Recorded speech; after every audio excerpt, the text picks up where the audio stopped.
Assalamualaikum warahmatullahi wabarakatuh. Saya Lina Gustiana NIM 19.0104013. Di sini saya akan menjelaskan hasil dari tugas saya mengenai ringkasan artikel yang berjudul Penggunaan Media Pembelajaran Bahasa Indonesia bagi Penutur Asing, Studi Kasus di Universitas Negeri Semarang. Dan pendapat saya mengenai media ajar BIPA yang tepat untuk kelas menengah. Yang pertama yaitu kita akan membahas mengenai ringkasan artikel yang telah saya buat. Pembelajaran bahasa Indonesia bagi penutur asing ataupun BIPA merupakan pembelajaran bahasa kedua bagi penutur yang bahasa pertamanya bukan bahasa Indonesia. Pembelajaran bahasa Indonesia bagi penutur asing dapat dilakukan secara formal maupun secara informal. Pembelajaran formal dapat dilakukan melalui institusi penyelenggaraan BIPA secara resmi, sedangkan pembelajaran informal dapat berlangsung di mana saja, seperti misalnya dapat dilakukan di lingkungan masyarakat. Terdapat dua aspek penting dalam pembelajaran BIPA, yaitu aspek instruksional dan juga aspek non-instruksional. Media pembelajaran dapat menjadi sesuatu yang sangat membantu dalam pembelajaran bahasa Indonesia bagi penutur asing. Media sendiri berfungsi sebagai arahan bagi pembelajar untuk memperoleh pengalaman belajar. Kusmiatun menyebutkan 9 media yang bisa digunakan dalam pembelajaran BIPA. Di antaranya yaitu menggambar, lagu, cerpen ataupun novel, komik, video, realita, peta atau denah, serta media permainan.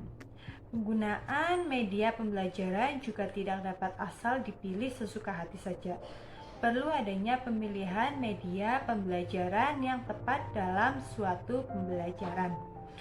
Pemilihan media pembelajaran didasari oleh identifikasi isi pembelajaran dan informasi yang tepat yang harus diterima oleh pembelajar untuk pembelajar. Selanjutnya, pendapat saya untuk media ajar BIPA yang sesuai untuk kelas menengah. Menurut pendapat saya, media ajar BIPA yang sesuai untuk kelas menengah yaitu menggunakan media ajar berupa modul ataupun e-book.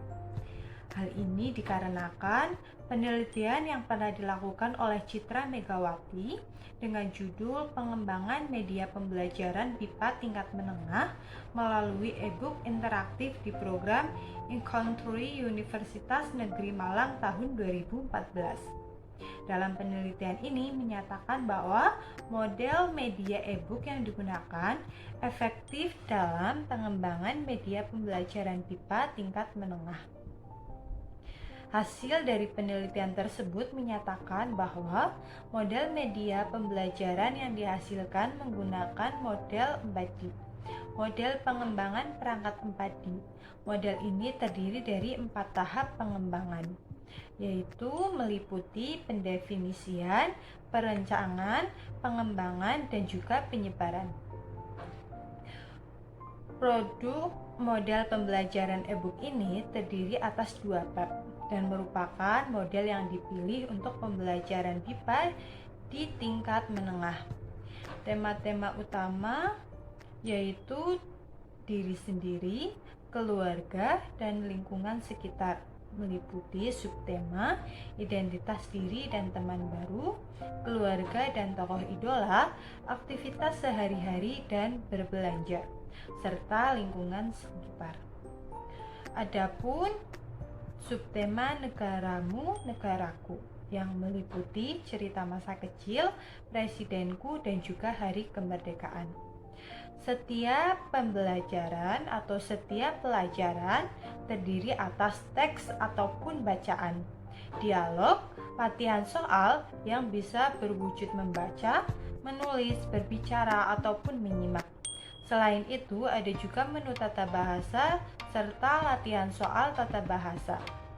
Semua bagian tersebut dirancang dalam sebuah e-book yang menggunakan audio, visual, dan juga kinetik.